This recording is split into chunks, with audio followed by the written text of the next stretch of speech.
Hello students, मैं हूं अरविंद और आप सभी लोग का स्वागत करता हूं आपके अपने यूट्यूब चैनल A1 ट्यूटोरियल में।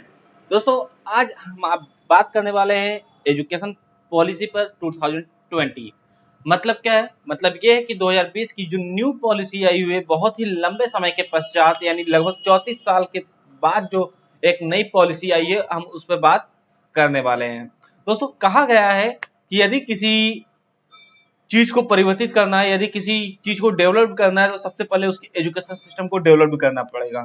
तो दोस्तों, भारत सरकार ने इस चीज का पहल कर चुका है और आइए हम लोग इसी चीज पे बात करने वाले हैं कि ये न्यू जो एजुकेशन पॉलिसी है उसे स्टूडेंट्स को क्या बेनिफिट्स मिलने वाले हैं और भारत सरकार इसके लिए क्या क्या करने वाली है।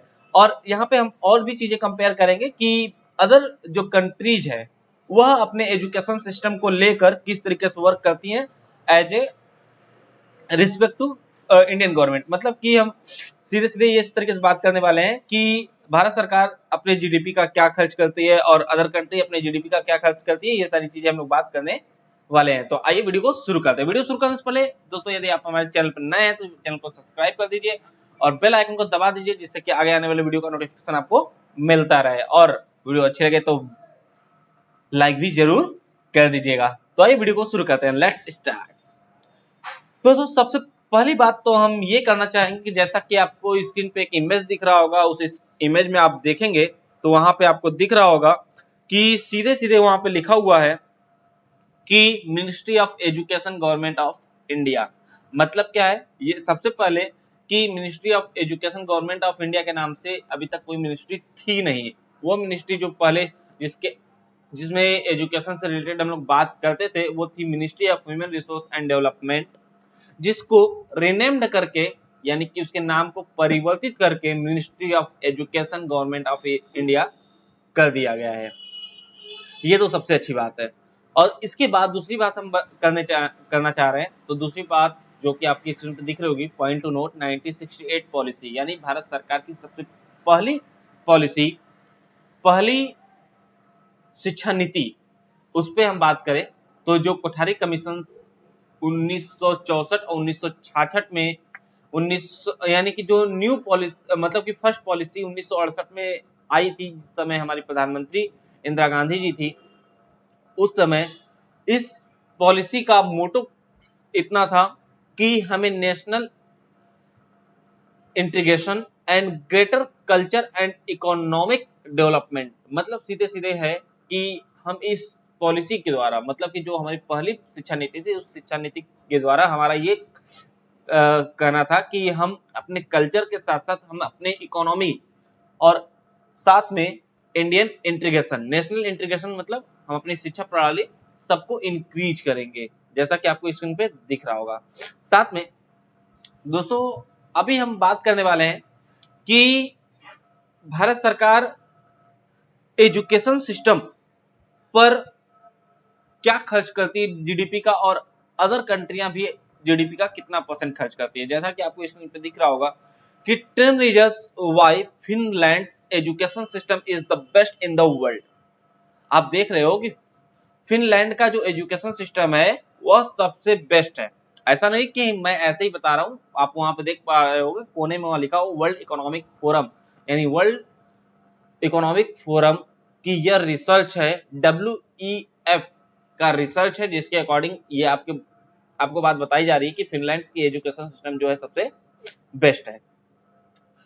उसके साथ साथ हम बात करने वाले हैं कि ऐसा क्या है कि जितने भी डेवलप्ड कंट्री हैं उनकी एजुकेशन सिस्टम जो है बहुत ही अच्छी है और हमारी उतनी अच्छी नहीं है, या फिर हमारी एजुकेशन सिस्टम अभी उतनी ग्रोथ नहीं की है, मतलब एजुकेशन सिस्टम में उतने अच्छे लेवल पे हमारी नहीं है। तो दोस्तों, कि जैसा कि आपको बता दिया जाए कि यदि हम एजुकेशन एक्सपेंडिचर की बात करें, ठीक है, जैसा कि आपको स्क्रीन पे दिख रहा होगा, ठीक है, उस कंडीशन पे हम बात करें तो जो भी डेवलप्ड कंट्रियां हैं, उस डेवलप्ड कंट्रियों में या फिर हमारी कंट्री की बात करें तो जो डेवलप्ड कंट्री है या फिर हमारी जो कंट्री है, यानी डेवलप्ड कंट्री की बात करें तो उनके पास ऑब्जेक्टिव है, यानी कि जो उनके पास जो भी चीजें, जैसा कि बात कर रहे थे हम लोग कि उनके पास जो सिस्टम है, यानी कि जो भी, चाहे मिडिल मिल्स हैं, चाहे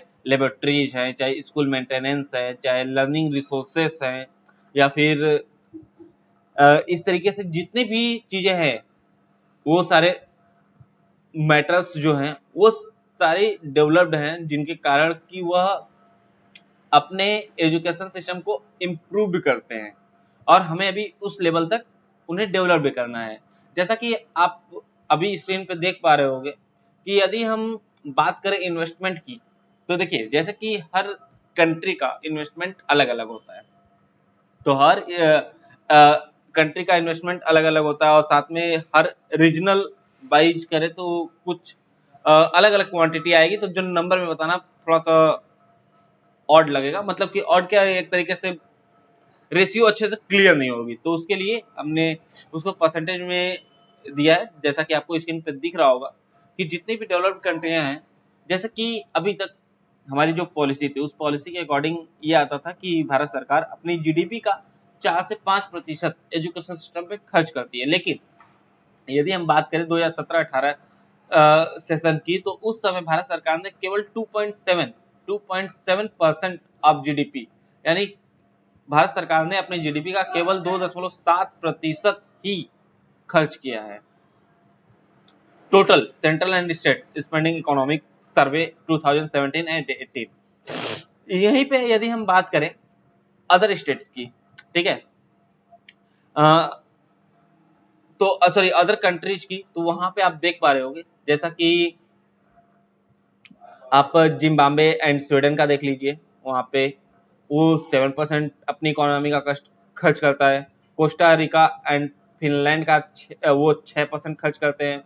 साउथ अफ्रीका एंड ब्राजील 5.5% खर्च करते हैं। यूके, नीदरलैंड एंड प्लस्टीन एंड 5% खर्च करते हैं। Malaysia, Kenya, Mongolia, Korea and USA ये सारे 5% खर्च करते हैं। तो सबसे अच्छी बात यह है कि यदि भारत सरकार अपनी इकोनॉमी का 6% खर्च करती है हमारे एजुकेशन सिस्टम पे, तो बहुत ही ज्यादा बेनिफिट्स होने वाला है, यानी हमारा एजुकेशन सिस्टम बहुत ही ज्यादा सुधरने वाला है। तो आई होप ये ऐसे ही अच्छे से वर्क करे, तो हमारा एजुकेशन सिस्टम ज्यादा ही अच्छा हो पाएगा। तो आई होप आपको ये सारी बातें समझ में आ रही होंगी। और यहाँ पे हम बात करें तो जैसा कि आप अभी स्क्रीन पे देख ही रहे हो कि अदर कंट्री अपनी जीडीपी का कितना % खर्च करती है और भारत सरकार कितना खर्च करती थी और कितना खर्च करने वाली है।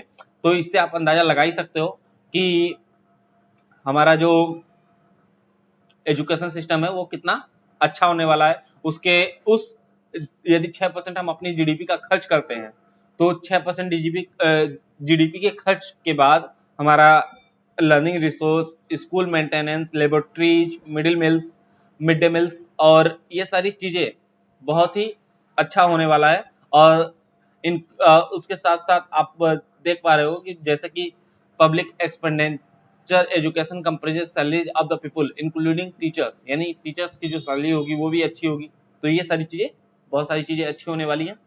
और इसी के बाद हम नेक्स्ट बात करें तो आप जैसा स्क्रीन पे देख रहे होगे, मोर इन्वेस्टमेंट इन एजुकेशन की बात करें तो आप यहाँ पे देख पा रहे होगे जैसा कि लिखा हुआ है कि 2 important trends of the Indian economic will be support this increased investment. First, the rapid pace of economic growth will increase the size of the Indian economy, making it the world's third largest economy by 2030 to 32।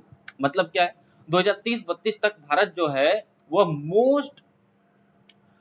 मतलब कि large third economic country में, यानी कि पूरे world की economic country की बात करें तो भारत तीसरे नंबर पे हो जाएगा 2032 तक। और यदि ऐसा हुआ तो सबके पास इनकम ज्यादा होगा तो सभी लोग अधिक से अधिक आयकर टैक्स पे करेंगे, और टैक्स पे करेंगे तो वहां पे हमारी जीडीपी बढ़ेगी, और जीडीपी बढ़ेगी तो हम उस जीडीपी का जितना अधिक से अधिक मतलब 6% जो खर्च करेंगे एजुकेशन सिस्टम पे, वैसे एजुकेशन सिस्टम भी हमारा और अच्छा। आपको ये सारी बातें समझ में आई गई होंगी, जैसा कि आप ये सारी चीजें देख रहे हो। अब दोस्तों आज की ये वीडियो इतना ही है। जिसमें हमने केवल ये बताने की कोशिश की है कि भारत सरकार अभी तक हमारे जीडीपी का कितना परसेंट हमारे एजुकेशन सिस्टम पे खर्च करती है और बाकी डेवलप्ड कंट्रियां जो है वह कितना खर्च करती है।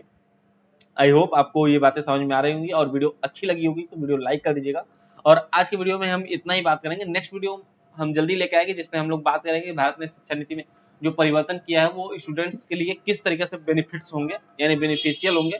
और उसमें हम लोग पूरी बात करेंगे जैसे कि अभी कुछ लोगों के माइंड्स में कुछ डाउट्स हैं तो उस डाउट्स को भी क्लियर करेंगे कि क्या बोर्ड्स एग्जाम जो 10th और 12th लेवल पे जो एजुकेशन सिस्टम था उसमें कोई परिवर्तन हुआ है या क्या, ये सारी चीजें। तो आई होप आपको ये वीडियो अच्छी लगी होगी तो वीडियो लाइक करिएगा और कमेंट करिएगा कि वीडियो कैसी लगी। और वीडियो चैनल को सब्सक्राइब नहीं किया तो अभी तक सब्सक्राइब कर दो भाई और बेल आइकन को भी दबा दीजिएगा जिससे कि आगे आने वाली वीडियो का नोटिफिकेशन आपको मिलता रहे। जय हिंद जय भारत।